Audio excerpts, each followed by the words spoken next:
Yo, what is up, guys? Grim here, and today we're going to be talking Atlas information. I've done a full analysis on every map on the Atlas by using Photoshop and a bit of a sextant here to tell how many sextants are on every map. You might have seen me post this on Reddit earlier, but I wanted to kind of go into detail and give my thoughts on all the information which I gathered. So as you can see here, we're able to pretty accurately tell how many sextants are on a map. This is kind of a depiction and correct scale of sextants, how they currently are in the game. Obviously, everything is subject to change with the new expansion. They might nerf the radius of sextants or increase it, but traditionally they haven't done this in the past. So we can be pretty confident that this is kind of how the sextants are going to look. So I'm gonna gloss over all the stuff which I've collected here, and then I'm gonna kind of go into which maps or which batches of maps I think are going to be best for certain strategies. I don't have time to talk about all the maps in this list because it would take me ages, but I will kind of pick a few out which I think are going to be really, really good contenders. So what you also need to keep in mind though is that GGG did state that they're going to be changing a bunch of layouts. They said specifically they're going to be improving poorer layouts by changing them and also increasing the mob density in them. They never mentioned that they're going to be nerfing any, so I'm going to play under the assumption here that they're not nerfing maps and they're simply buffing them. Although this could be a little different. However, none of the section information will be based on that, obviously, so we can still make some pretty accurate predictions about what the best maps will be. So to get into it, we've obviously got a list here of all the tier 1 to 10 maps, but we don't have any tier 11s to 15s. And the reason for that is simple. We don't want to be using any red sextants on our maps. So red sextants are much worse than white and yellows. So in the game, they're far more expensive and they also have a much larger mod pool. So white sextants have all of the base modifiers, which are actually all of the best mods in the game. Yellow adds a few more. Specifically, it adds a few bad ones, so it's diluting that mod pool, and then red adds even more bad ones. So the best sextants are white, yellow is next best, and then red is actually quite bad. It's the worst. And it's pretty funny because red sextants are the most expensive as well. So we want to stay away from red sextants at all costs. And it's so much so that I actually won't use any, and I'm not going to count any of the maps which have red sextants on them really at all as sextant locations. So with that out of the way, we'll get into it. So to begin with here, we're favoring maps obviously with the most sextants. You can definitely run maps with lower amounts of sextants, but they're just not going to be as good because sextants add all of the new leagues now. So they'll add Nico.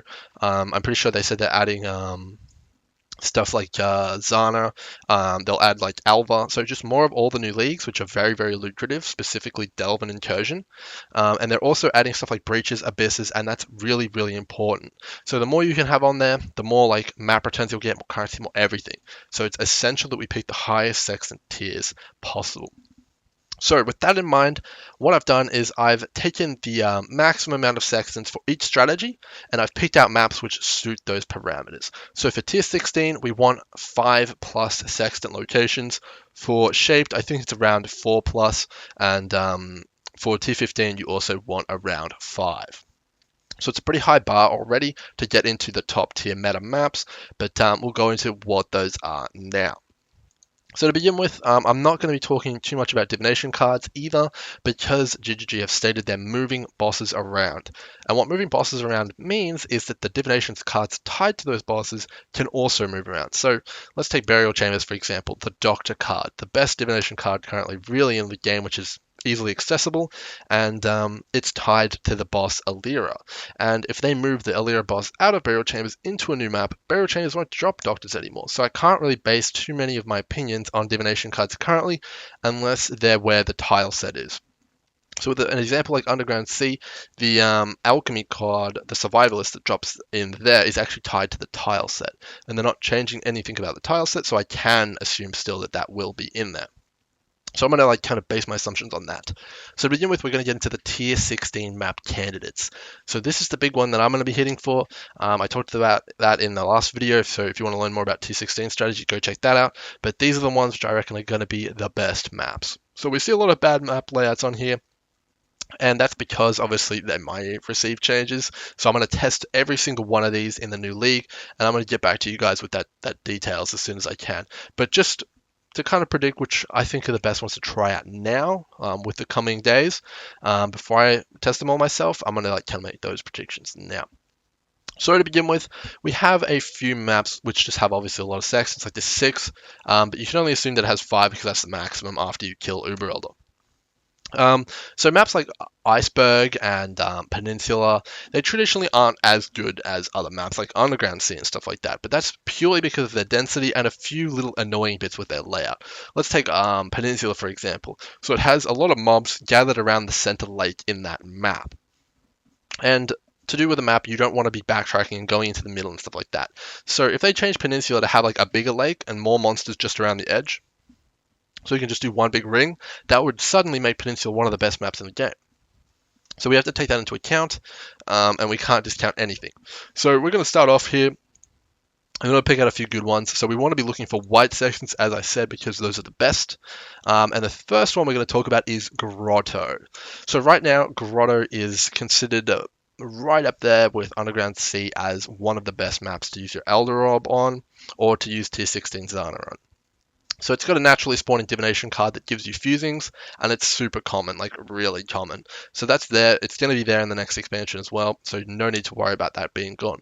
But yeah, we've got 5 white sections there, so you're going to be able to load this thing up with the cheapest amount of sections you can ever get. So it's really great. Currently, it also does have one of the highest mob counts on average in white maps of any map. So the density is really good. The layout is pretty decent. Has a little bit of backtracking in it, and it can be a little bit confusing for players who haven't read it a lot, but it's definitely right up there with one of my top picks. So Grotto is my first number 1 pick. Next up, we have Fungal Hollow. So I'm not sure if this is going to be a good map. It's a new one, but it does have 5 white sections, which interests me a lot. And it's also based on the Delve layouts. So it may be very good. It, however, is based on the worst Delve layout, the Fungal Hollows, but I have a feeling that the layout's probably going to resemble something similar to Underground Sea, with that kind of twisting, winding layout. So I'm definitely going to keep an eye on that one. I'm going to be trying it out, and I think it may be pretty good. Next up, we have Gorge, or Glacier now. So this one is actually based on the best, in my opinion, Delve layout, the ice layout. So this thing is so linear, it's insane. There's no side paths, no backtracking, no anything in the Delves. So you can basically just run down exactly like Gorge did, and it should be pretty fantastic. So it has 5 white sections as well. Obviously, we have no idea what the divination cards are going to be, but if it has high density and it's like Gorge, this could just be the next Strand 2.0 possibly. So pretty psyched about that one, and it could be really good. So maps like Strand, obviously, which have really good layouts, all they need is a bit of a density buff. We're just going to have to wait and see for that one, so I'm not going to talk too much about maps like this until we see the actual in-game numbers. So next up, I want to quickly cover Jungle Valley and maps like it. So it looks really, really good. Obviously, it's got really good divination cards tied to the tile set. It's got like the wind and stuff like that. But the boss, it's not good. Any boss which is phased or it has like a delay before coming down is not one we really want to cover in Tier 16 strategies. In Tier 16 strategies, you do not want to skip the boss. It has I think around 25% chance drop rate of a map, and that map is likely to be a high tier.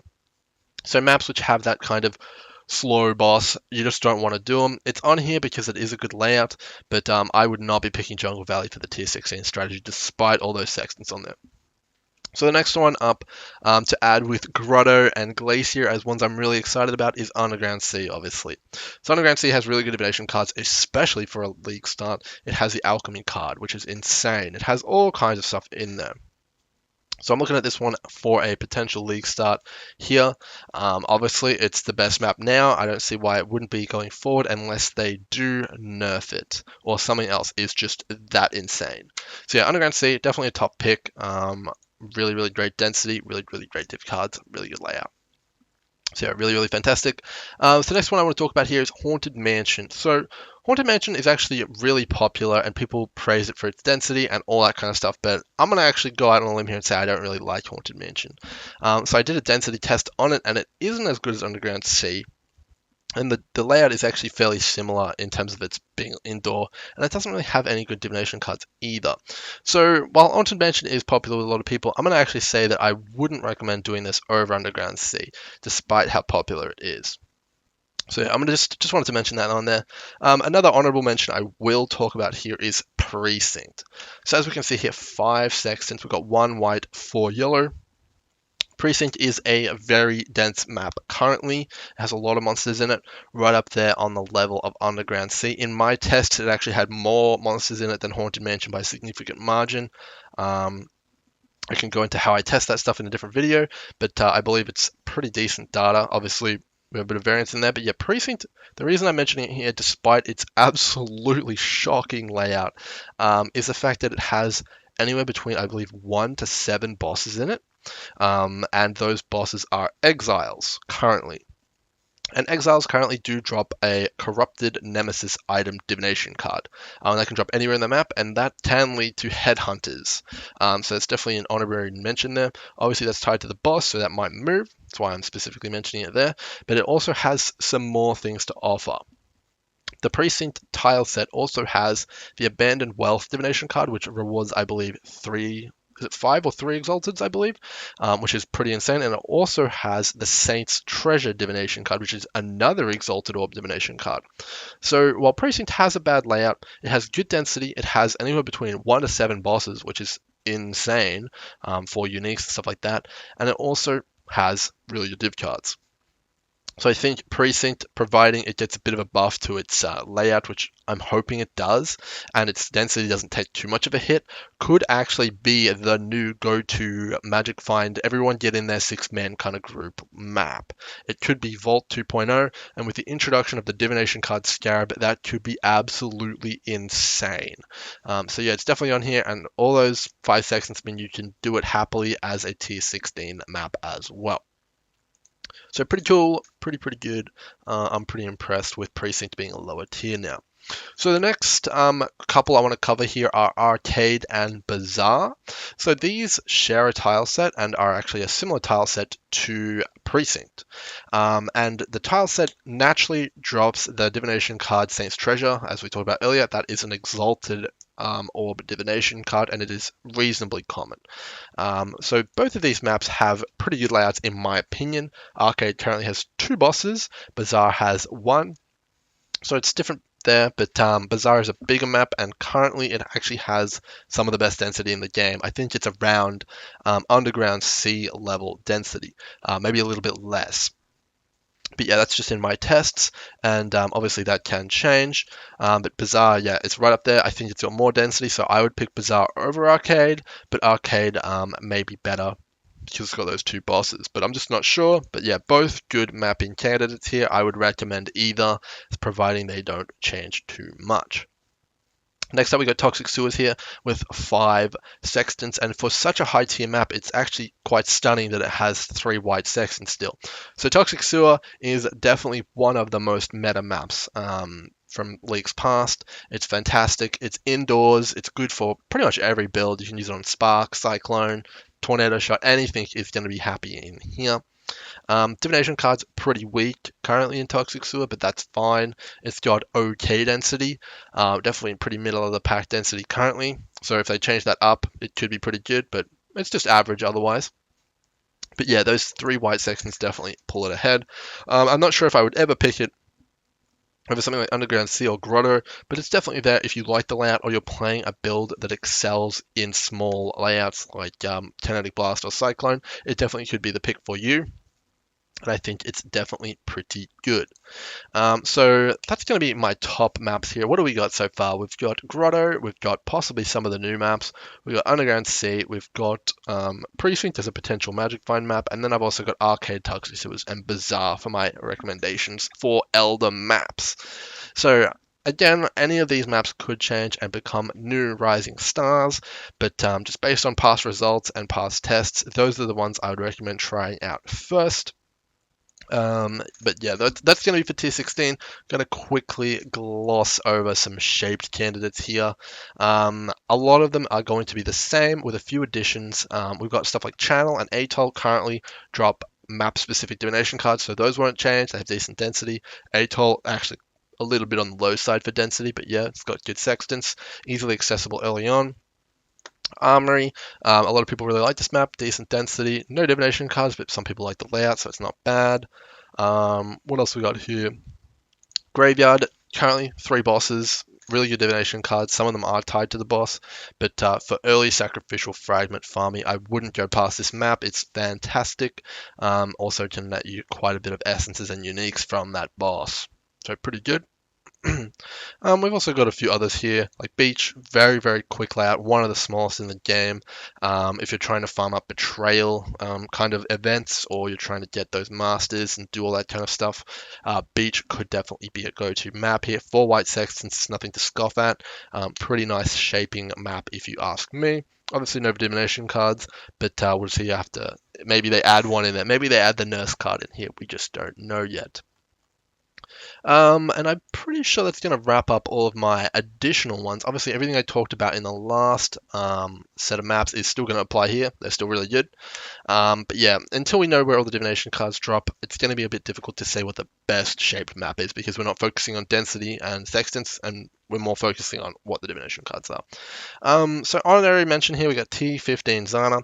So a lot of people say that T15 Zana, it's so much cheaper. It's not 15k, it's only 6. Why don't you do that? And the reason for not doing T15 Zana is because of this. The map pool that we get to choose from is so limited, and the ones that are there currently, if we base our assumptions on past results, aren't very good. So the only one I would ever consider running is Belfry. And Belfry doesn't have a very good boss. It has actually one of the worst, if not the worst boss, in my opinion, in the game. It's basically Kitava, and that is the most phased fight I've ever seen. So basically, Belfry doesn't have a boss, which you're going to be missing out on that opportunity at getting a Guardian or high red tier map from. And that's a big deal. It's going to cut into your profits. There's no way around it. That map can be worth like 20, 30, 40, 50C at the start of the league. So that paying that extra 15C to get a map that has more density and that you actually want to run and has that 5th sextant is, in my opinion, well worth it if you can combat the negative sides of Zana. So yeah, definitely going to be interesting there. T15, yeah, Belfry, that's all I got for you guys. Sorry. Obviously, these things can change, although these layouts specifically, they're just really not great. The only one I could see being maybe salvaged is Pier. So yeah, that's going to be my review of all of the new maps. This spreadsheet will be in the link below. I'm going to continue to update you guys with my daily updates when the league drops on all that kind of stuff. And you guys can check out what I'm thinking, what I'm trying, and what I think the best maps are as I run them. So you guys, stay tuned to the channel, subscribe if you're not, ring the bell if it's not rung already, and I'll see you guys in the next one. Cheers.